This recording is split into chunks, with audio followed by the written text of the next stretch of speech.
الحمد لله الحمد لله رب العالمين والعاقبة للمتقين والصلاة والسلام على رسوله سید المرسلین رحمت للعالمین شفیع المذنبین سید الاولین والآخرین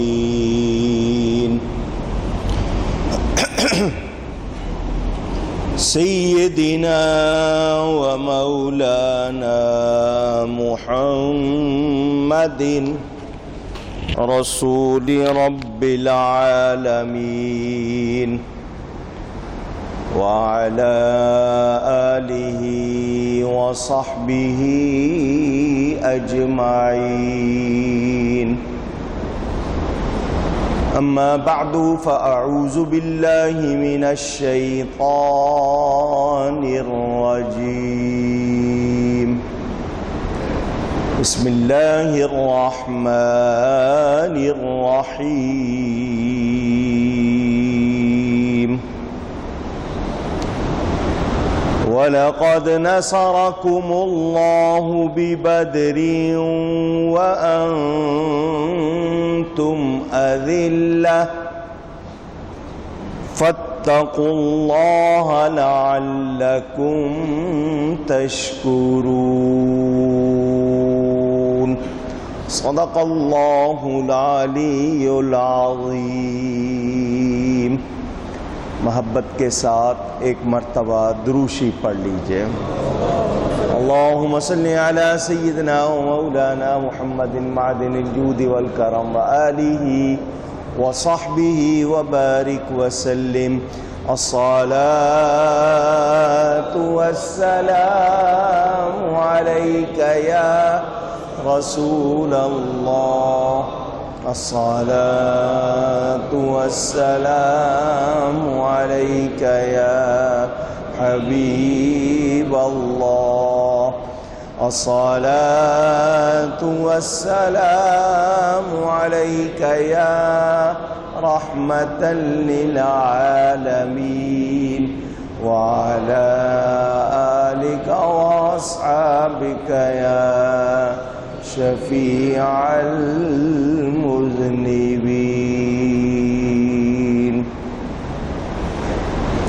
حمد و صلاۃ کے بعد قرآن کریم کی ایک آیت سورہ آل عمران سے جس کا نمبر غالباً 123 ہے آپ کے سامنے تلاوت کی۔ ماہ رمضان کا تیسرا جمعہ ہے اس سال، اور آج میرے پاس 2-3 موضوعات ہیں۔ سب سے پہلے غزوہ بدر، پھر ام المومنین حضرت عائشہ صدیقہ رضی اللہ تعالی عنہا، اور پھر خلیفہ رابع مولا کائنات سیدنا علی کرم اللہ تعالی وجہ الکریم۔ اعتکاف کے حوالے سے بھی کچھ باتیں کروں گا۔ اللہ تعالیٰ سے دعا ہے وہ مجھے حق بیان کرنے، ہم سب کو حق سن کر اس کو قبول کرنے، اس پر عمل کرنے اور اس پر قائم رہنے کی توفیق عطا فرمائے۔ اللہ تعالیٰ ارشاد فرماتا ہے وَلَقَدْ نَصَرَكُمُ اللَّهُ بِبَدْرٍ وَأَنْتُمْ أَذِلَّةٌ، اور بے شک اللہ تعالیٰ نے مدد فرمائی تمہاری بدر میں اور تم کمزور تھے۔ میرے پیارے نبی پاک صلی اللہ علیہ وآلہ وسلم نے مکہ مکرمہ میں اعلان نبوت فرمایا، اور اعلان نبوت فرما کر تقریباً 13 برس وہاں گزارے۔ یہ 13 برس مصائب، آلام، تکالیف سے پر۔ اگر تفصیل میں جاؤں، ایک ایک واقعہ آپ سن کے حیران ہوں کہ کافروں نے کتنی دہشت گردی کی، غیر مسلموں نے مسلمانوں پر زندگی تنگ کی۔ شیب ابی طالب، اس کا واقعہ دیکھیں۔ مسلمانوں نے 2 مرتبہ حبشہ کی طرف ہجرت کی، وہاں ان کا پیچھا کیا گیا۔ بالآخر نبی پاک صلی اللہ علیہ وسلم کو ہجرت کا حکم آ گیا اور آپ نے صحابہ کو مدینہ منورہ جانے کے لیے فرمایا۔ جب میرے آقا کریم نکل رہے ہیں تو تب بھی 40 جوان ننگی تلواریں لے کر برے ارادے سے میرے آقا کے مکان کا محاصرہ کیے ہوئے، گھیرا ڈالے ہوئے، ارادہ برا ہے۔ میرے آقا کریم نکلے، سورہ یاسین کی تلاوت کرتے ہوئے نکلے، ان سب کے سروں پر خاک ڈالتے ہوئے نکلے۔ قریش مکہ نے پیسے جمع کیے مسلمانوں کے خلاف کہ یہ مسلمان مدینے میں جا کر پلنے لگ گئے، بڑھنے لگ گئے، پھیلنے لگ گئے، ان کے خلاف پوری کارروائی کرنی ہے۔ تو انہوں نے اپنی تجارت کے لیے نام تجارت کا رکھا، لگایا مسلمانوں کے خلاف، پیسہ لگایا کہ ٹھیک ٹھاک پیسہ لگاؤ، اسلحہ بناؤ اور مسلمانوں کے خلاف تیاری کرو۔ ابو سفیان کی قیادت میں یہ قافلہ مکہ سے ملک شام کی طرف روانہ ہوا۔ تمام مکے والوں نے اس میں سرمایہ لگایا ہوا تھا اور 40 افراد باقاعدہ اسلحہ لے کر اس کی حفاظت کر رہے تھے۔ میرے آقا کریم صلی اللہ علیہ وسلم کو خبر ملی، آپ نے فرمایا ہمارے خلاف تیاری ہو رہی ہے، نکلو، اللہ ان کے مال سے ہمیں حصہ دے گا۔ ہجرت کو 19 مہینے گزر چکے، رمضان کا مہینہ، میرے آقا نے اعلان فرمایا، لوگ جمع ہونے لگ گئے۔ رسول پاک صلی اللہ علیہ وسلم مکہ مکرمہ سے روانہ ہو رہے ہیں۔ قافلے میں بوڑھے بھی ہیں، جوان بھی ہیں، بچے بھی ہیں۔ ٹوٹل سامان کیا ہے؟ تعداد 313 کو پہنچ گئی۔ کتنی؟ 313۔ اونچی آواز۔ 313۔ آج یہ 313 کا لفظ ان لوگوں کو بہت کھٹکتا ہے، اس لیے کہتے ہیں 313 کی بات نہ کرو، کیونکہ 313 نے وہ مثال قائم کر دی کہ رہتی دنیا تک اب کفر اور حق کو اتنا واضح کر دیا گیا کہ کفر پنپ سکتا نہیں۔ سامان کیا ہے؟ پورے لشکر کے پاس 2 گھوڑے ہیں۔ تعداد کتنی؟ 2 گھوڑے۔ تعداد کتنی؟ 313۔ 313 کے پاس گھوڑے کتنے؟ 2۔ 6 زر ہیں، یہ لوہے کی بنی ہوئی ویسکوٹ، جس کو آپ واسکٹ کہتے ہیں، کہ کوئی تیر چلائے، تلوار چلائے تو جسم نہ کٹے۔ یہ 6 تھی۔ 8 تلواریں۔ کتنی؟ 70 اونٹ۔ عجب انداز سے آئے خدا کے چاہنے والے، زبان خشک پوشا کے دریدہ پاؤں میں چھالے، نہیں تا 313 سے آگے تک شمارن کا، سنا یہ ہے کہ ان کے ساتھ تا پروردگار ان کا۔ یہ ساز و سامان پر بھروسہ کر کے نہیں نکلے تھے، اللہ کی راہ میں نکلے تھے۔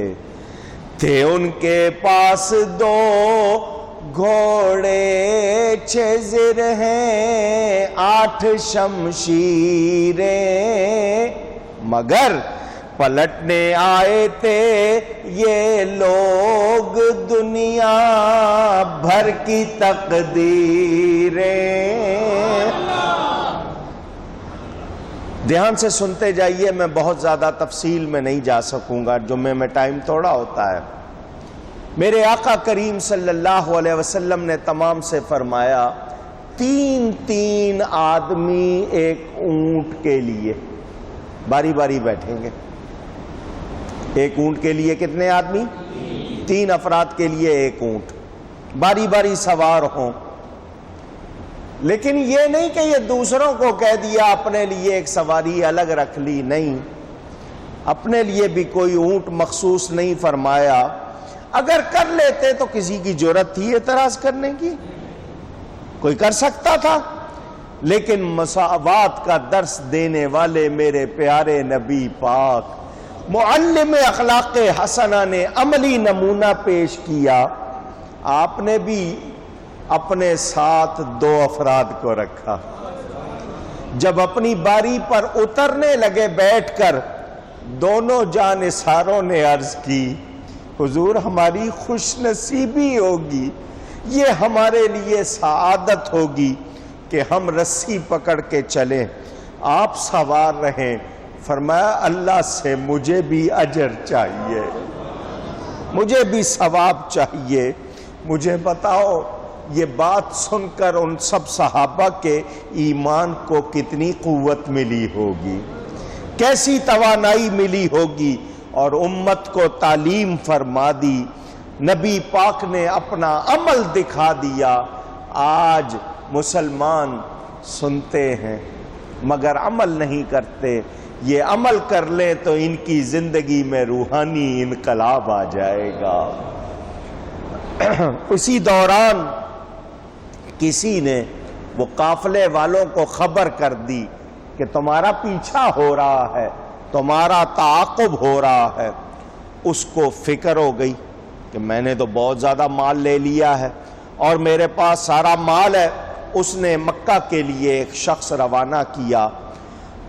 ادھر جب اطلاع ہوئی سب ہی مشتعل ہو گئے، جوش میں آ گئے، تیاری میں سبھی حصہ لے رہے تھے، بہت چندہ ہوا، بندے بھی جمع ہو گئے۔ اکسانے والے سرداروں نے نوجوانوں کو تیار کیا۔ ابو لہب خوف زدہ، اس کے خوف کی وجہ ایک خواب تھا۔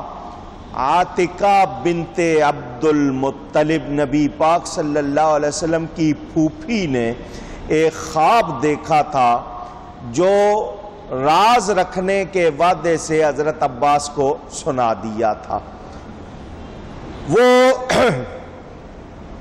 خواب کچھ اس طرح، ایک اونٹ سوار شتر سوار آیا اور وادی بطحا میں آ کر کھڑا ہو گیا اور کہا اے دھوکے بازو، اپنی قتل گاہوں کی طرف 3 دن کے اندر دوڑ دوڑ کر آؤ۔ میں نے دیکھا کہ لوگ اس سوار کے گرد جمع ہو گئے، پھر وہ مسجد میں داخل ہوا، لوگ اس کے پیچھے پیچھے تھے۔ پھر میں نے دیکھا کہ اس کا اونٹ کعبے کی چھت پر کھڑا ہے۔ اس سوار نے پھر وہی نعرہ بلند کیا۔ پھر میں نے اس اونٹ کو جبل ابی قبیس پر کھڑا دیکھا، وہاں بھی اس نے وہی نعرہ لگایا اور ایک بھاری چٹان کو نیچے لڑکا دیا۔ وہ چٹان جب وہاں سے چلی، پہاڑ سے نیچے آتے ہی وہ پھٹی اور مکہ کا ہر گھر اس سے ٹکرا کر گر گیا۔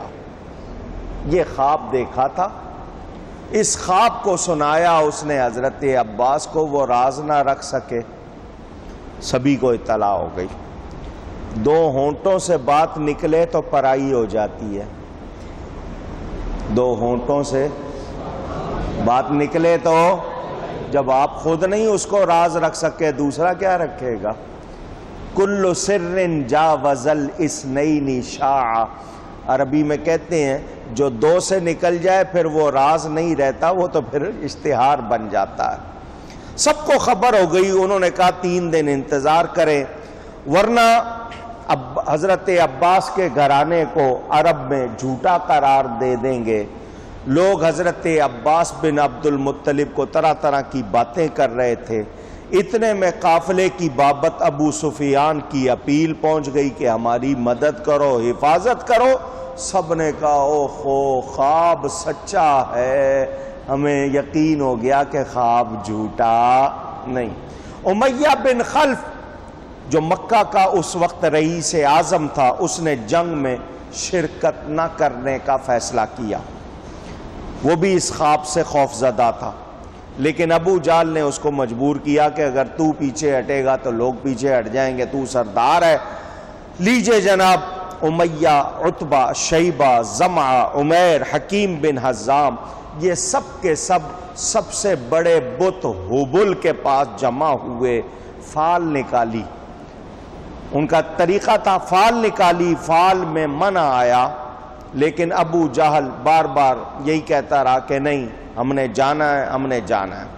لوگوں نے کہا کہ قتل گاہ کی طرف جا رہے ہو، مارے جاؤ گے، ارادہ چھوڑ دو. لیکن اس نے کہا جنگ کی نوبت نہیں آئے گی. 3 روز تک تیاری کی. 950 جوان تیار ہوئے، 100 گھوڑے، زیرہ پوش سوار. وہاں تو 6 زیریں تھیں، یہاں 100. ہر پیادے کے پاس انہوں نے زیرہ رکھی. 600 اونٹ تھے، وہاں کتنے؟ 70، اور یہاں 600. صائب بن یزید جھنڈا اٹھائے ہوئے تھا. یہ آج بدر میں تو کافروں کی طرف سے جھنڈا اٹھا رہا ہے. نام اس کا صائب بن یزید ہے، مگر تقدیر مسکرا رہی ہے. اس کی 5ویں پشت میں امام شافعی پیدا ہو رہے ہیں. اندازہ کرو اللہ تعالیٰ کیسے کیسے کرشمے دکھاتا ہے. میرے دوستوں اور بزرگوں، انہوں نے کچھ عورتیں ناچنے والی وہ ساتھ لی جو گیت گاتی تھیں، جوش دلاتی تھیں. ہم تمہارے، ہمارے گیت تمہارے، میرے نغمے تمہارے لیے، وہ گیت گایا کرتی تھی. اللہ تعالیٰ نے ان کے غرور اور تکبر کا ذکر کیا. سورہ انفال پڑھ لینا، وَلَا تَكُونُوا كَالَّذِينَ خَرَجُوا مِن دِيَارِهِمْ. اس دوران میں تھوڑا سا آپ کو اس لیے یہ سنا رہا ہوں کچھ تھوڑی سمجھ آ جائے. ایک تکلیف دہ خیال تھا مکہ والوں کو، وہ بھی ستا رہا تھا. مکہ کے قریش نے بنی کنانہ کے ایک بوڑھے کو قتل کر دیا تھا.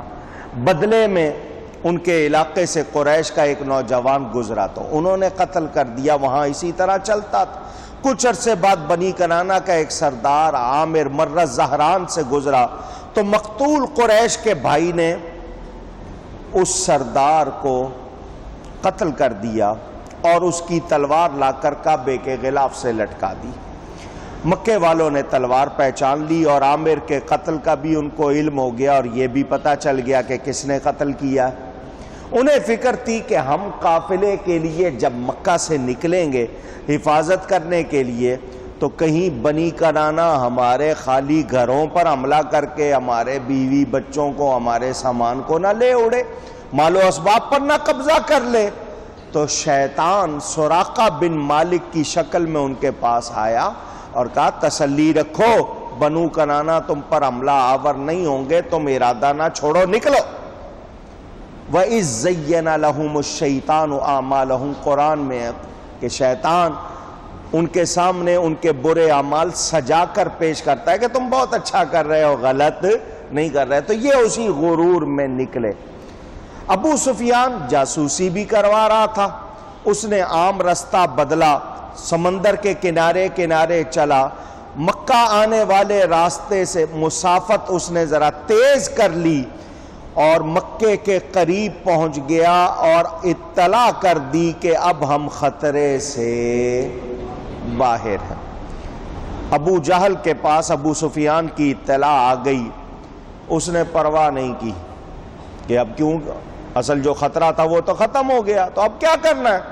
اس نے کہا نہیں، ہم بدر جا کر 3 دن ٹھہریں گے، بدر جائیں گے، وہاں 3 دن ٹھہریں گے اور اونٹ ذبح کریں گے، گانے گائیں گے، ناچیں گے، اپنی محفلیں جمائیں گے. عرب پر ہمارا رعب ظاہر ہوگا، کوئی ہمارے خلاف ارادہ نہیں کرے گا، تو اب جنگ تو نہیں ہونی، نکلو. وہ نہ مانا، سرداروں نے روکنے کی کوشش کی، پھر بھی چلا۔ لوگوں نے کہا ہم قافلے کی حفاظت کے لیے نکلے تھے، قافلہ اب خطرے سے باہر ہے، لیکن ابو جہل نے نبی کے بغض میں مہم جاری رکھی۔ ابو طالب کے بیٹے اور کئی افراد اس سے علیحدہ ہو گئے، ان میں اخنس اور بنو زہرہ بھی شامل۔ ادھر مدینہ میں حضور صلی اللہ علیہ وسلم نے اپنے نابینا صحابی عبداللہ ابن ام مکتوم کو امام مقرر کیا۔ سفید پرچم مصعب بن عمیر کو عطا فرمایا۔ سرکار کے آگے 2 پرچم اور تھے، ایک حضرت علی کے ہاتھ میں، اس کا نام عقاب تھا، دوسرا سعد بن معاذ کے ہاتھ میں۔ حضرت علی والا پھر حباب بن منذر کے ہاتھ میں آ گیا، یعنی 3 جھنڈے تھے، 2 انصاریوں کا اور 1 مہاجرین کا۔ رمضان المبارک کی 12 تاریخ تھی، ہفتے کا دن تھا، مدینہ سے یہ قافلہ نکلا، یہ لشکر روانہ ہوا۔ راستے میں ایک شخص بدوی کہتے ہیں دیہاتی کو، آپ کے ہاں کہتے ہیں نا گاؤں کا، وہ ملا۔ اس نے کفار کے لشکر کے بارے میں پوچھا، صحابہ نے لا علمی ظاہر کی، ہمیں نہیں معلوم، اور اس کو کہا کہ ہمارے درمیان اللہ کے رسول ہیں، ان کو سلام کر۔ اس نے کہا تم میں اللہ کا رسول ہے؟ انہوں نے کہا ہاں۔ تو اس نے مذاق اڑاتے ہوئے کہا اگر تم اللہ کے رسول ہو، تمہارے ساتھ اللہ کا رسول ہے، تو اللہ کے رسول سے کہو وہ یہ بتائے کہ میری اونٹنی کے پیٹ میں کیا ہے۔ انداز اس کا تمسخرانہ تھا، مگر کافر تھا، اتنا جانتا تھا کہ اللہ کے رسول کو غیب کا علم اونچی ہوتا ہے، اس کو پتا تھا۔ مسلمان کہلانے والے انکار کرتے ہیں، کافر جانتے ہیں کہ نبی کو غیب کا علم، نبی کے معنی غیب کی خبر دینے والا، لفظ نبی کے معنی۔ اس نے کہا اگر تم میں اللہ کا رسول ہے تو بتاؤ میری اونٹنی کے پیٹ میں کیا ہے۔ حضرت سلمہ بن سلامہ صحابی ہے، وہ آگے آئے جوش سے اور کہا تو نبی سے پوچھنا چاہتا، مجھ سے پوچھ، میں نبی کا غلام ہوں، ان سے نہیں، مجھ سے پوچھ۔ اس نے کہا بتاؤ میری اونٹنی کے پیٹ میں کیا ہے۔ فرمایا اس اونٹنی کے پیٹ میں تجھ سے بچہ ہے، تو نے برا کام کیا ہے، تیرا نطفہ اس کے اندر ہے، جو گستاخی کرے پھر اس کا پول کھلتا، اس کے پھر پردے رہتے نہیں۔ حضور صلی اللہ علیہ وسلم نے لشکر کا جائزہ لیا، لشکر کا جائزہ لیا، صف بنائی، جائزہ لیا۔ بچے تھے جو چھوٹے چھوٹے بچے، ان کو واپس جانے کا حکم۔ ان میں جو بالکل چھوٹے تھے ان کو تو فرمایا جاؤ۔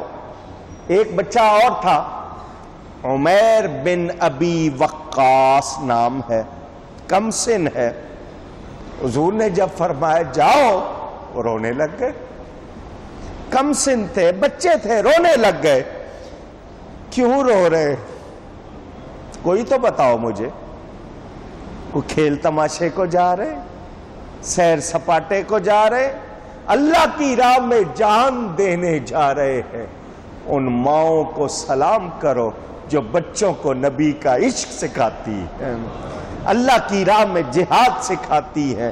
وہ بچہ رو پڑا، حضور نے اس کو بھی ساتھ لے لیا۔ 2 بھائی ہیں، معوذ اور معاذ، کم سن ہے یہ بھی۔ حضور نے ان سے فرمایا تم لوگ چھوٹے ہو، جاؤ۔ ایک کے کاندھے پہ ہاتھ رکھ دیا، فرمایا ابھی عمر کم ہے، چھوٹے ہو، جاؤ۔ وہ کھڑا ہوا تھا، پاؤں اس نے ایڑیاں اٹھا لی، انگلیوں کے بل پاؤں کی، انگلیوں کے بل اونچا ہو کے کہنے لگا میں چھوٹا تو نہیں، میں اونچا ہو رہا ہے، تھوڑا سا قد بڑھا رہا ہے 1-2 انچ، کیا شوق ہے راہ خدا میں نکلنے کا۔ ویسے اس نے سچ کہا، ارے جس کے کاندھے پر نبی کا ہاتھ ہو وہ چھوٹا نہیں ہوتا۔ حضور نے اس کے اس شوق کو دیکھتے ہوئے اس کو بھی ساتھ لے لیا، ساتھ ہی اس کا چھوٹا بھائی۔ فرمایا تم تو بہت چھوٹے ہو۔ اس کو لگا کہ مجھے چھوڑ جائیں گے، اس نے روندی ہوئی آواز میں کہا حضور آپ نے میرے بھائی کو لے لیا ہے، یہ عمر میں مجھ سے بڑا ہے، طاقت میں اس سے زیادہ ہوں، حضور کشتی کروا لے، ابھی ہماری کشتی کروا لے۔ میرے آقا سب کچھ جانتے تھے مگر فرمایا چلو کشتی کرو۔ اس چشم فلک نے آسمان کی آنکھ نے شاید ایسی کوئی کشتی دیکھی ہوگی۔ یہ دو چھوٹے چھوٹے بھائی کیوں آپس میں گتھم گتھا ہو رہے ہیں کہ اللہ کی راہ میں جانے کی اجازت مل جائے۔ دونوں ہاتھ ملا کے گتھم گتھا ہوئے۔ چھوٹے نے بڑے کو اشارہ کر دیا بھائی زور نہ دکھانا ورنہ حضور مجھے چھوڑ جائیں گے۔ اس نے بھی اشارہ کر دیا تو فکر نہ کر۔ دونوں لڑے لیکن چھوٹا بڑے پہ چڑھ گیا، نبی نے دونوں کو ساتھ لے لیا۔ یہ جذبہ، یہ ولولہ تھا میرے دوستوں اور بزرگوں۔ حضور سارے رستے جگہ جگہ رک کر دعائیں فرماتے جا رہے ہیں، اے اللہ یہ پیادے ہیں، پیدل ہیں، ان کو سواریاں دے، ان کے پاس یہ برہنہ ہیں، ان کو پوشاکیں دے، کپڑے دے، یہ فاقے سے ہیں، ان کو غذائیں دے، الہی یہ غنی ہیں ان کو مفلس نہ، یہ مفلس ہیں ان کو غنی کر دے، تو غنی ہے ان کو مال عطا فرما۔ ادھر قافلے کی خبرداری کے لیے جاسوس بھجوائے۔ میں نے آپ کو بتایا ابو سفیان کو بھی ہر لمحے دھڑکا لگا تھا، وہ سفر کرتا ہوا لشکر اسلام کی زد سے نکل گیا تھا، اس نے پیغام بھجوا دیا تھا مگر ابو جہل اڑا رہا۔ ابو سفیان کو جب یہ صورتحال معلوم ہوئی کہ ابو جہل نکل گیا ہے تو اس نے کہا کہ ابو جہل کی بدبختی آئی ہے، وہ بچنے والا نہیں۔ حضور صلی اللہ علیہ وسلم نے صحابہ کو روزہ رکھنے سے منع فرما دیا، اسی سال روزے فرض ہوئے تھے۔ فرمایا سفر میں ہو، کھانے پینے میں کمزوری نہ آ جائے، کھاؤ پیو گے نہیں تو دشواری ہوگی تو روزہ نہ رکھو۔ زفران کے مقام پر سرکار کو کفار مکہ کے لشکر کی اطلاع ملی۔ حضور صلی اللہ علیہ وسلم کو معلوم ہوا کہ قافلہ بھی بچ نکلا ہے اور وہ مکے کی طرف پہنچ رہا ہے۔ یہاں کچھ لوگ کہتے ہیں اگر جانتے تھے تو پھر کیوں اتنا سفر کروایا، نبی کو سب خبر ہوتی ہے، تم کہتے ہو غیب کا علم ہوتا ہے، تو نبی کو پتا تھا اگر ایسا ہو جانا ہے تو پھر یہ سارا کچھ کیوں کیا تھا؟ تمہاری سوچ اتنی ہے اعتراض کرنے والوں، تم شاید سمجھتے ہو کہ جتنی تمہاری عقل ہے اتنا ہی علم ہے، اتنا ہی سب کچھ ہے۔ میں نے آپ کو یہ جملہ کئی مرتبہ سنایا، میں مسجد میں بیٹھا ہوں، روزے سے ہوں اور پوری ذمہ داری سے کہہ رہا ہوں، پوری کائنات میں جتنی مخلوق ہے ان سب کا علم جمع کر لو، جہاں سب کا علم ختم ہو جائے گا وہاں سے میرے نبی کا علم شروع ہوگا۔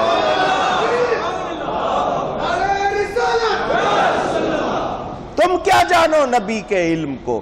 ان کو علم عطا کرنے والا اللہ تعالی ہے، اور تمہیں تھوڑا سا علم ہے تو تم اس پر پتہ نہیں کتنا فخر کرتے ہوئے نبی کے علم پر اعتراض کر رہے ہو۔ یہ تعلیم امت قانون بننا تھا، اگر وہ ایسا نہ کرتے تو آج قانون کہاں سے بنتا، مثال کہاں سے ملتی؟ تو جو لوگ اعتراض کرتے ہیں انہوں نے کچھ پایا نہیں۔ حضور صلی اللہ علیہ وسلم نے مشورے کے لیے لوگوں کو جمع کیا، اطلاع مل گئی کہ قافلہ نکل گیا، مہاجرین و انصار سب جمع ہیں، حضرت ابو بکر، حضرت عمر، دوسرے صحابہ، مقداد بن عمر صحابی ہیں، اٹھے اور کہا جدھر اللہ نے حکم دیا ہے چلیے، ہم وہ جواب نہیں دیں گے جو بنی اسرائیل نے موسیٰ علیہ السلام کو دیا تھا کہ جاؤ تم اور تمہارا خدا لڑو، ہم تو مزے سے بیٹھے۔ اذهب انت وربک فقاتلا انا ہاہنا قاعدون، یہ کہا تھا انہوں نے موسیٰ سے، ہم وہ نہیں ہیں حضور، ہم آپ کا ساتھ نہیں چھوڑیں گے۔ حضور صلی اللہ علیہ وسلم بار بار فرما رہے ہیں اشیروا علی ایھا الناس، مجھے مشورہ دو لوگوں۔ یہ تعلیم امت میں اس چیز کا رواج پڑے، من مانی نہ کریں، لوگ مشورہ کریں، احتیاط کریں۔ حضرت سعد بن معاذ اٹھے، صحابی ہیں، حضور ہم نے آپ کے ہر فرمان پر بے چون و چرا عمل کا پیمان کیا، وعدہ کیا کہ جو آپ کہیں گے وہ ہم کریں گے۔ آپ ہمیں سمندر میں لے جائیں گے، ہم جائیں گے۔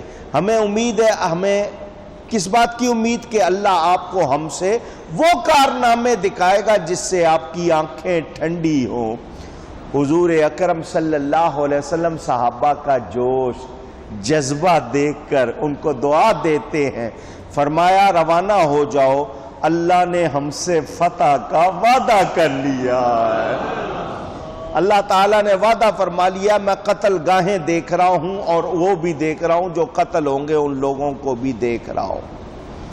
میرے دوستوں اور بزرگوں، نبی کریم صلی اللہ علیہ وآلہ وسلم نے ان کا جذبہ دیکھ کر ان کو دعائیں دی، آگے بڑھے۔ مدینہ منورہ سے 80 میل، کتنا فاصلہ ہے؟ 80 میل مغرب مائل بجنوب بدر، ایک کنویں کی وجہ سے نام، اور کچھ کہتے ہیں ایک شخص کی وجہ سے نام۔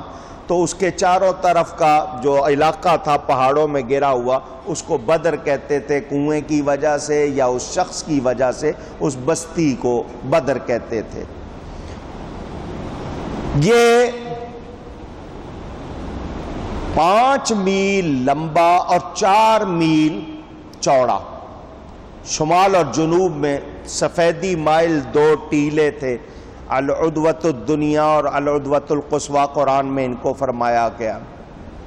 حضور صلی اللہ علیہ وسلم عدوۃ الدنیا کی طرف سے بدر میں داخل ہوئے، کنویں کے پاس قیام کا ارادہ فرمایا تو حباب بن منذر انہوں نے کہا حضور کیا اللہ کا حکم ہے یہاں ٹھہرے؟ حضور نے فرمایا نہیں۔ انہوں نے کہا حضور جنگ ایک داؤ ہوتا ہے، چال ہوتی ہے، یہاں سے آگے چلیے، اس جگہ رکے ہم جہاں سارے کنویں ہمارے پیچھے ہو جائیں تاکہ ہم سارے کنووں کو بند کر دیں، صرف ایک کنواں رہے، حوض بنا کر ہم پانی جمع کر لیں گے اور پئیں گے، دشمن کو نہیں ملے گا۔ سارے صحابہ نے کہا یہ رائے اچھی ہے، جنگ کی چال ہے۔ وہ ایسا ہی کیا۔ میرے نبی پاک صلی اللہ علیہ وسلم نے لشکر کو رکنے کا حکم دے دیا اور ایک چھڑی لے کر میدان میں آ گئے۔ بدر کے اونچی اور اونچی نشان لگائے حضور نے۔ کیا لگائے؟ کیا لگائے؟ کہتے ہیں نبی کو علم نہیں، قرآن کہتا ہے ماذا تکسب غدا، کل کون کیا کرے گا اللہ کے سوا کوئی نہیں جانتا۔ بِأَيِّ أَرْضٍ تَمُوتُ، کون کہاں مرے گا اللہ کے سوا کوئی نہیں جانتا۔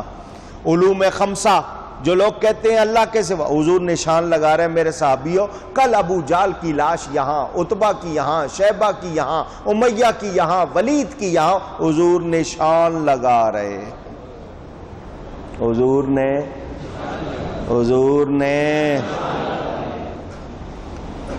نبی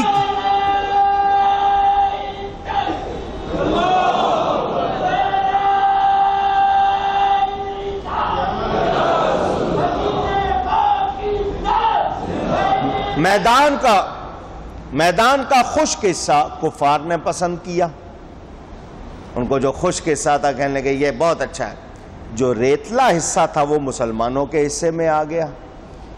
اب وہ بڑے کہ جی یہ ریت میں ہے، ان کو دشواری ہوگی، ہمارے پاس خشک ہے آسانی ہوگی۔ صحرا، وہ جو کھلا میدان، جنگل، صحرا، اس صحرا نے ایک دعا کر دی،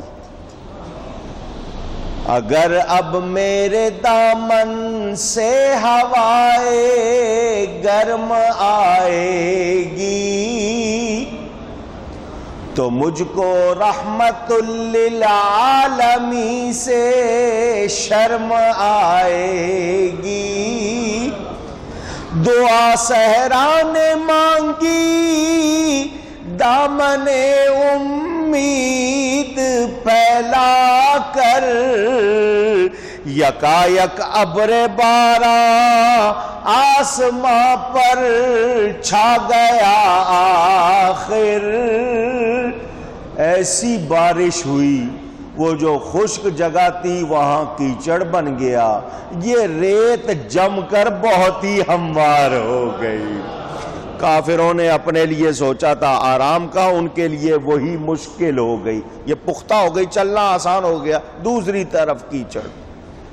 حضور صلی اللہ علیہ وسلم کے لیے ایک عریش خیمے کو کہتے ہیں، آج وہاں مسجد العریش بنی ہوئی ہے، اسی جگہ ایک خیمہ لگا دیا گیا۔ یہ حضرت سعد بن معاذ کی تجویز تھی۔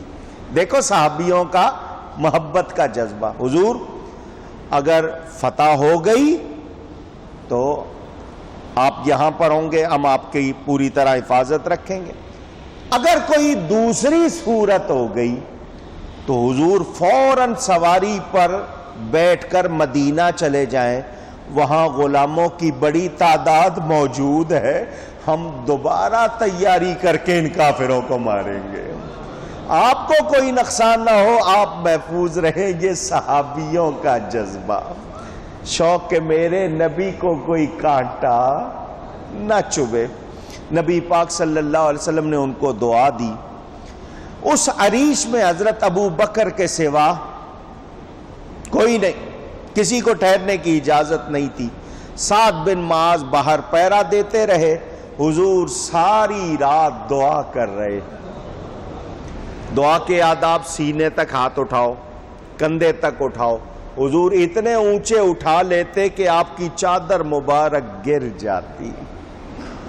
وہ جس کے گھر قبولیت مرادیں مانگنے آئے، وہی اس وقت سجدے میں جھکاتا ہاتھ پھیلائے۔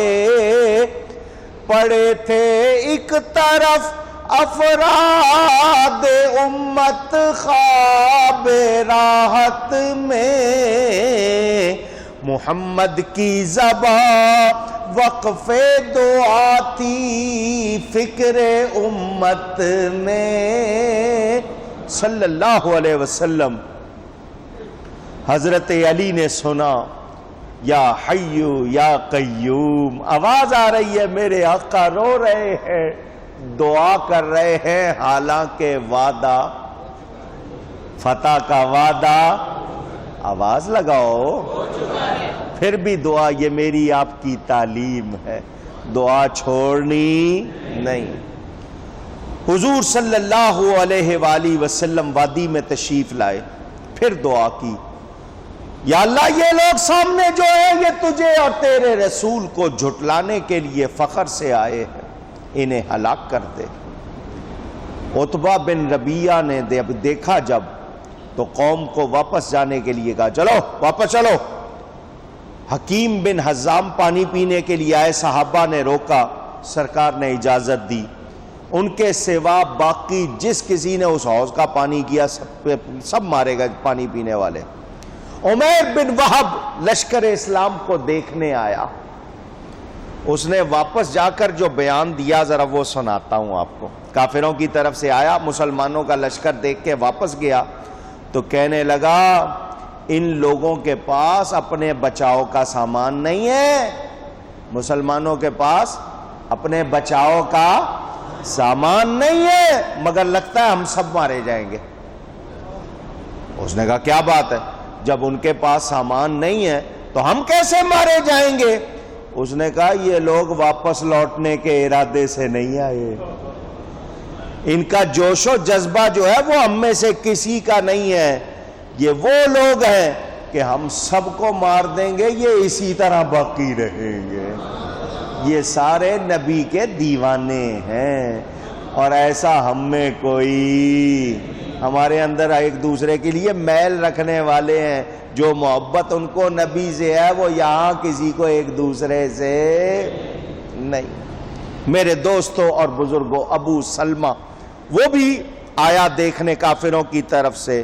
اس نے بھی کہا کہ یہ سامان سے خالی ہے لیکن جان کی بازی لگا دینے والے لوگ ہیں، ان کا مقابلہ کیا جا سکتا نہیں ہے. آپ یہ تھوڑا سے پیغام ہے چھوٹے چھوٹے میں جو دے رہا ہوں لفظوں میں نوٹ کرتے رہنا. روزانہ 9-10 اونٹ ذبح ہوتے تھے ادھر کافروں کی طرف. رقص ہوتا تھا، عورتیں ناچتی تھیں، شراب پیتے تھے. ادھر نماز ہوتی تھی، ادھر دعائیں ہوتی تھی، ادھر نبی پاک صلی اللہ علیہ وسلم پر سب کچھ لٹانے کی باتیں ہوتی تھی. یہ لشکر ساری دنیا سے انوکھا تھا، نرالا تھا کہ اس لشکر کا افسر ایک کالی کملی والا تھا. اس لشکر کی جو بات تھی نرالی وہ یہ تھی کہ اس میں لوگوں کی زبانیں خشک ہیں، کپڑے پھٹے ہوئے ہیں، مگر وہ نبی پر ایسے فدا ہیں، ان کو اتنی محبت ہے کہ ان کو کسی اور چیز کی پرواہ نہیں. نبی پاک صلی اللہ علیہ وسلم دعا فرما رہے ہیں، اللہم انی انشدک عہدک و وعدک اللہم ان شئت لم تعبد بعد اليوم ابدا. میں اس دعا کو آپ کو عربی میں سنایا، اردو میں بھی سناتا ہوں، حیران ہوں، ذرا پہچانو. حضور فرماتے یا اللہ اپنا وعدہ پورا کر، فتح عطا فرما. اگر یہ آج نہ بچے یہ 313 پھر تیری عبادت کرنے والا کوئی نہیں رہے گا. آج کے بعد پھر تیری عبادت نہیں ہوگی. یہ کوئی نہیں کہہ سکتا، کسی کی اتنی جرت نہیں. میرے نبی کی شان، رب سے تعلق. حضور اللہ کی بارگاہ میں کہہ رہے ہیں یا اللہ ان کو 313 کو بچا ورنہ تیری عبادت نہیں ہوگی. اندازہ کریں حضور اکرم صلی اللہ علیہ وسلم دعا فرما رہے ہیں. حضرت ابو بکر نے نبی پاک سے عرض کی یا رسول اللہ صلی اللہ علیہ وسلم، اللہ نے وعدہ فرما لیا ہے، آپ اصرار کر کے بہت اصرار فرما رہے ہیں. فرمایا وہ وعدہ پورا کرے گا مگر میں اپنا کام کر رہا ہوں، وہ اپنا کام کرے گا. عاجزی ہمیں سکھائی گئی کہ اللہ کی بارگاہ میں حضور صلی اللہ علیہ وسلم نے سیہزم الجمع ویولون الدبر اس کو پڑھ کے ان کی طرف کنکر مارے اور فرشتوں کی آمد شروع ہوئی. 1000 3000 5000 سورہ انفال پڑھ لینا. آئیے اب میں آپ کو اتنی میں نے یہ جو تفصیل سنائی تاکہ آپ کو سارا یہ واقعہ ذہن میں رہے. اب خاص واقعہ، میرے آقا نے صف بندی کروائی.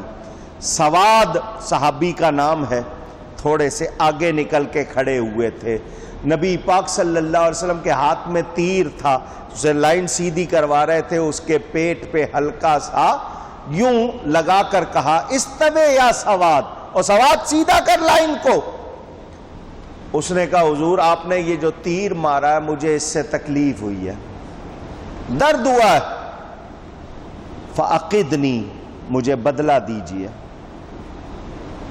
آپ صرف زبان سے بھی کہہ سکتے تھے، صرف زبان سے بھی کہہ سکتے تھے آپ نے مجھے مارا ہے، مجھے تکلیف ہوئی ہے، میں بدلہ چاہتا ہوں. میرے آقا صلی اللہ علیہ وسلم نے فرمایا استقد، آجا بدلہ لے لے. حضور صلی اللہ علیہ وسلم نے جب یہ فرمایا صحابہ ان کو بڑے غصے سے دیکھ رہے تھے. بہت زیادہ کیا ہو گیا اس کو، کیا کر رہا ہے؟ حضور صلی اللہ علیہ وسلم کے قریب آیا. حضور نے فرمایا لے بدلہ.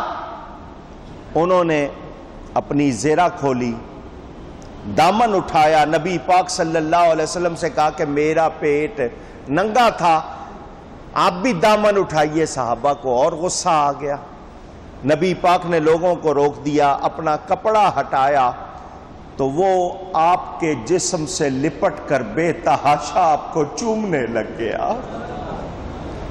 میرے آقا نے فرمایا تو نے ایسا کیوں کیا؟ اس نے عرض کی حضور دنیا سے روانگی کا وقت ہے، رخصتی کا وقت ہے، میرا دل چاہا آپ کے جسم سے اپنا جسم لگا لوں تاکہ دوزخ کی آگ سے بچ جاؤ۔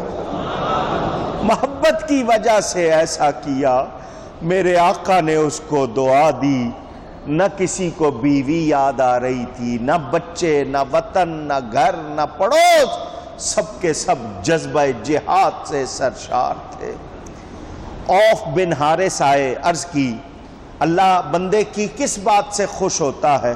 فرمایا دشمن کے حلقے میں ننگے سر ہاتھ گھسیڑ دینا۔ انہوں نے زیرہ پھینکی، دشمن کی صف میں جا گھسے، داد شجاعت دیتے ہوئے جام شہادت نوش کر گئے۔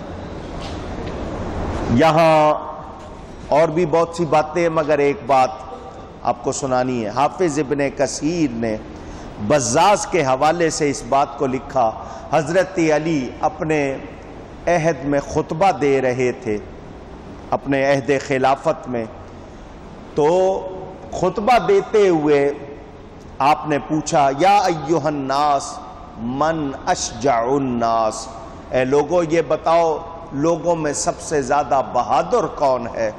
سب نے کہا آپ کا لقب ہے اسد اللہ، شیر خدا آپ؟ فرمایا نہیں، سب سے زیادہ بہادر ابو بکر ہے۔ کون کہہ رہے ہیں؟ کون کہہ رہے ہیں؟ سب کہیں کون کہہ رہے ہیں؟ اب حضرت علی کا یہ بیان ہے، ذرا دھیان سے سنیں۔ حضرت علی فرما رہے ہیں، فرمایا بدر میں نبی پاک کے لیے عریش لگایا گیا تھا، اعلان ہوا کہ کون سرکار کے ساتھ، تاکہ کسی مشرک کو کافر کو حملے کی جرت نہ ہو۔ کہتے ہیں اس وقت سوائے ابو بکر کے کوئی نہیں اٹھا کہ میں یہ کروں گا۔ تو وہ بہادر فرماتے میں تو اس وقت کم سن تھا، اتنی عمر نہیں تھی اور اتنا میرے پاس جذبہ نہیں تھا جو ان کے پاس تھا۔ اندازہ کیا جائے حضرت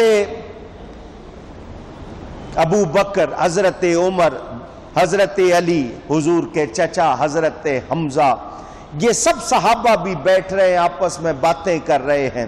نبی پاک صلی اللہ علیہ وسلم نے خطبہ ارشاد فرمایا، اللہ کی رضا جوئی، سچائی، دین حق کی پیروی کی تلقین، اللہ کا وعدہ سچا، یہ ساری باتیں سنا کر جوش دلایا۔ یہ نہیں کہا کہ بھی لڑنے کو، بلکہ اللہ سے رشتہ مضبوط کرنے کی باتیں کی۔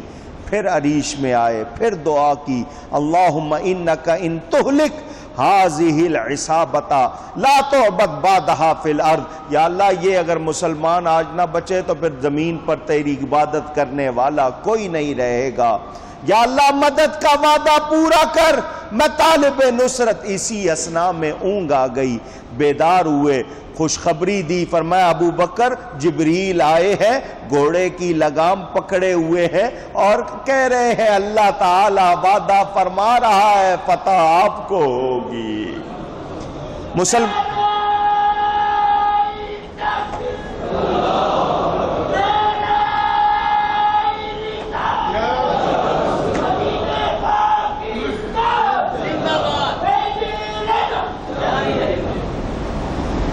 کتنے افسوس کی بات ہے کہ مجھے پھر گاڑی کا نمبر دیا جا رہا ہے کہ گاڑی کھڑی کر دی ہے اس کو ہٹائیں۔ میں یہی کام کروں گا، اب تقریر نہیں، گاڑیوں کے نمبر لاؤ، میں اعلان کروں۔ مسجد میں آنے والوں کو پتہ ہے جب وہاں باہر کارکن کھڑے ہیں انتظامیہ، وہ کیوں اپنے لیے آپ کے لیے کھڑے ہیں، وقت دے رہے ہیں آپ کو، آپ کی احتیاط کر رہے ہیں، آپ ان کے ساتھ تعاون نہ کریں تو ٹھیک ہے، پھر مجھے یہاں کھڑا کر دیں، گاڑیوں کا اعلان کرتا رہتا ہوں۔ PG4556 PG4556 کس کی گاڑی ہے؟ یقیناً ٹیکسی ہوگی، PG نمبر ہے، جس کی ہے مہربانی کریں فوراً ہٹائیں جا کر، دروشی پڑھیں ایک مرتبہ، اللہم صلی وسلم بارک علی سیدنا محمد۔ مسلمان ہیں نا ہم، جو کہا جائے گا اس کے خلاف کریں گے، ہمارا مزاج ہے۔ تلاشی وہ کہہ رہے ہیں آپ کے لیے لے رہے ہیں، آپ کی حفاظت کے لیے، کسی اور کے لیے نہیں کہ آپ کو سہولت ہو، نہیں دینی، لڑنا ہے تو احتیاط کرو، مہربانی کرو، جس کی بھی ہو۔ سارے گاڑیاں لگا لیں، مسجد نہ آئے، کہیں اور چلے جائیں، کیا کرنا ہے؟ اللہ رحم کرے۔ میرے دوستوں اور بزرگوں، میرے آقا کریم دعا فرما رہے ہیں، مسلمانوں کی کم تعداد دیکھ کر کافروں میں نا ایک خوشی کہ یہ بہت کم ہے، ہم ان سے 3 گنا زیادہ ہیں، وہ بکواس کرنے لگے، کہنے لگے کہ ہم نبی اور اس کے تمام ساتھیوں کو تتر بتر کر دیں گے، انہیں قتل کیا کرنا ہے، پکڑتے جاؤ، رسیوں سے باندھو۔ میرے آقا دعا فرما رہے ہیں، یہ مسلمان سامان تو نہیں ہے لیکن جذبہ، نہ تیغ و تیر پر تکیا، نہ خنجر پر، نہ بھالے پر، نہ تیغ و تیر پر تکیا، نہ خنجر پر، نہ بالے پر، بھروسہ تھا تو ایک سادی سی کالی کملی والے پر۔